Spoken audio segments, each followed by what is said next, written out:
देश के सभी राज्यपालों को अपने जर्दालू आम भेज दिए, प्रधानमंत्री को भेज दिए, राष्ट्रपति जी को भेज दिए, मुख्यमंत्री पूरे देश के सभी मुख्यमंत्रियों को भेज दिए, ताकि उनके ध्यान में आए कि बिहार में ऐसा एक प्रोडक्ट है जो दुनिया भर में जा सके। भारत का आम है।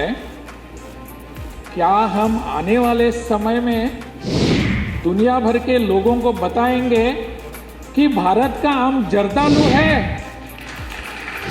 पाने में हो, चाहे हमारी विरासत की पहचान में हो, प्रतिभा में हो, कलाकार में हो, सबका सम्मान और सब विरासत की चर्चा पूरे देश और दुनिया में करेंगे। 12,000 करोड़ रुपए खर्चे होते हैं, वेस्ट होते हैं, वो हम सब हमारे यहाँ रख सकते हैं। नमस्कार, न्यूज़ फॉर नेशन देख रहे हैं आप और मैं हूं आपके साथ साक्षी झा। अगर आप भी आम खाने के शौकीन हैं, के लिए पटना में आम महोत्सव का आयोजन किया गया है। जी हां, आपको बता दें कि राजभवन में आम महोत्सव का आयोजन किया गया है, जिसमें खुद राज्यपाल राजेंद्र विश्वनाथ आर्लेकर शामिल है। और आपको बता दें कि बिहार के डिप्टी सीएम विजय सिन्हा भी वहां पर नजर आ रहे हैं। वन में आज आम महोत्सव का आयोजन किया गया। इसमें बड़ी संख्या में आम की खेती से जुड़े किसान जो है वो भी मौजूद रहे, और इसके साथ ही आम से जो कई और प्रोडक्ट बनाने वाले लोग हैं वो भी नजर आए। आपको बता दें कि इस मौके पर बिहार के उप मुख्यमंत्री विजय कुमार सिन्हा और कृषि मंत्री मंगल पांडे ने राजभवन में आम के पौधे लगाए, और उसके साथ ही मौके पर मंत्री प्रेम कुमार और श्रवण कुमार भी नजर आए। तो देखिए, आम महोत्सव का आयोजन राजभवन में किया गया है, और देखिए हम तमाम तस्वीरें आपको दिखा रहे हैं कि किस तरीके से आम महोत्सव 2024 का आयोजन राजभवन में किया गया है। चलिए आपको पहले सुनवाते हैं क्या कुछ कह रहे हैं राज्यपाल और बिहार के डिप्टी चाहिए, जिससे हमारे जो भाई बहन है, जो आम के पैदाइश होती है जहां उनके बागों में, उन सबको कुछ ना कुछ ठीक ढंग से मूल्य मिले। उनके आम के उत्पादन को, उनके जो परिश्रम होते हैं इस बाग में, उस परिश्रम का वैल्यू और भी बढ़ना चाहिए।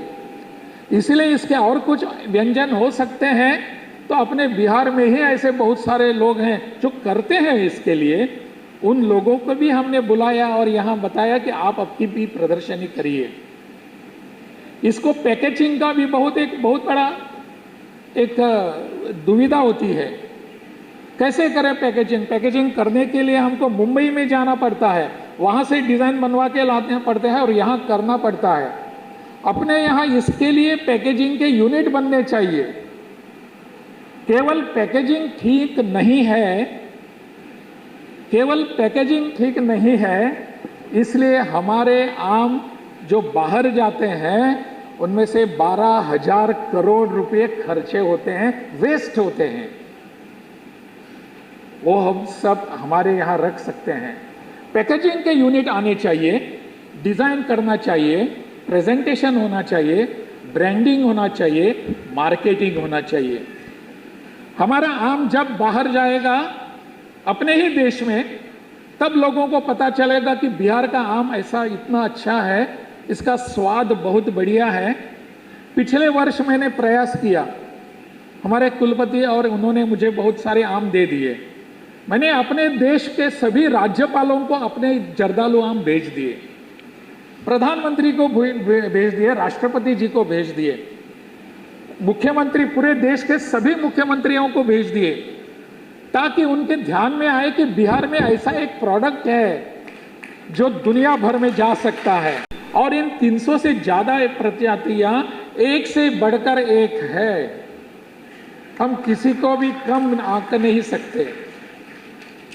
इन सब बातों को हमारे जो इसके अन्य प्रोडक्ट्स भी होते हैं, जिसकी भी प्रदर्शनी यहाँ है, इसके अनेक सारे व्यंजन बनते हैं, बहुत कुछ हम बना सकते हैं। मैं यहाँ आज मैं बुलाना चाहता था, उनसे बात भी हो चुकी थी, बहुत ही अच्छी बात हो चुकी है कि हमारे अपने बिहार के ही एक व्यक्ति फूड प्रोसेसिंग के मंत्री बने हैं, चिराग पासवान जी। उनसे मेरी बात हो गई फोन पर, वो आज आना चाहते थे। उन्होंने कहा आज नहीं तो कल 15 और 16 ऐसे दिन एक भी मैं आ जाऊंगा। तब जाकर हमारे किसानों को, जो यहाँ आम पैदा करने वाले सभी अपने भाई बहन हैं, उनको लगेगा कि हमारा आम जो है वो धीरे धीरे ऊंचे स्तर पर आ रहा है, उसका मार्केटिंग होने जा रहा है। माननीय कृषि मंत्री जी ने विपणन की बात की, मार्केटिंग की, बहुत सही है कि हमको इस दिशा में कुछ काम करने की आवश्यकता है। चिराग पासवान जी वहाँ, उनकी बात बता रहा था, चिराग पासवान जी वहाँ आज अचानक से कुछ काम होने के का डिफेंस है कि आने वाले समय में हमारा बिहार कैसा रहेगा, बिहार की आने वाले समय की परिस्थिति क्या रहेगी। सभी क्षेत्रों में कृषि विभाग हो, बागवानी हो और कुछ वानिकी हो, सबके लिए बिहार कहाँ जाएगा, कहाँ रहेगा, इसका एक रोड मैप तैयार करने के लिए आप सब उपस्थित हो गए हैं। केवल इस आम महोत्सव के लिए नहीं, आम से तो मेरा प्यार बहुत पुराना है। मैं गोवा से आता हूँ, तो गोवा की अलग अलग वैरायटी है आम की। वहाँ एक मानकुराद नाम की वैरायटी होती है और जिसे हम पूरे विश्व भर में जानते हैं अल्फोंसो, वो वैसे गोवा की ही वैरायटी है, लेकिन महाराष्ट्र के कोकण प्रांत, देवगढ़ और रत्नागिरी वगैरह इस भाग में अभी इसको बहुत बड़ी मात्रा में इसका प्रोडक्शन होता है। ऐसे अल्फोंसो यानी हापुस और जो मानकुराद आम जो है, उन सबको खाते खाते मैं बड़ा हो गया हूँ। और इन सब आम की जो भी वैरायटी, उसकी जो एक लेवल है उसकी टेस्ट की, वो बहुत ही सुंदर है। अगर दुनिया भर में हम कहीं पर जाते हैं तो किसी को अगर पूछेंगे कि भारत का आम कौन सा है, तो सभी लोग कहते हैं कि भारत का आम अल्फोंसो है, हापुस है। यहाँ आने के बाद मैंने जर्दालू आम खाया। हमारे माननीय कुलपति जी ने मुझे पहले भेजा और हमारे इस राजभवन में भी बहुत सारे आम के पेड़ हैं जर्दालू के।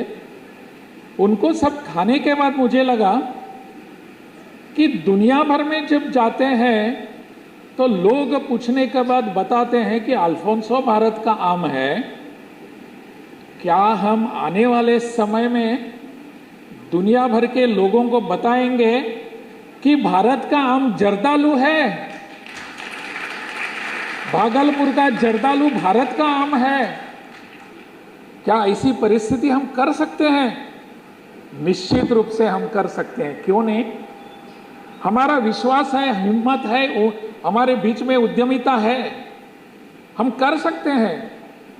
इसलिए मैं भी जब भी प्रवास करता था तो बहुत सारे आम के पेड़ मैं देखता था, और ऐसे इसे जिसे हमारे यहाँ आमराई कहते हैं, जैसे आमराई, वहाँ बहुत सारे पेड़ होते हैं।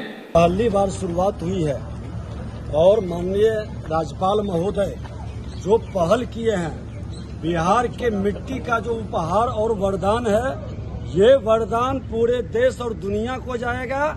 हर जिले का पहचान, जो विशेषता और विशिष्टता है, माननीय राज्यपाल महोदय और बिहार के मुख्यमंत्री जी ने कहा कि हर जिले का जो विशेषता विशिष्टता है, चाहे वो खान पान में हो, चाहे हमारी विरासत की पहचान में हो, प्रतिभा में हो, कलाकार में हो, सबका सम्मान और सब विरासत की चर्चा पूरे देश और दुनिया में करेंगे। उसकी शुरुआत आज माननीय राज्यपाल महोदय के द्वारा शुरू किया गया है। ये बिहारियों के लिए गर्व का विषय है।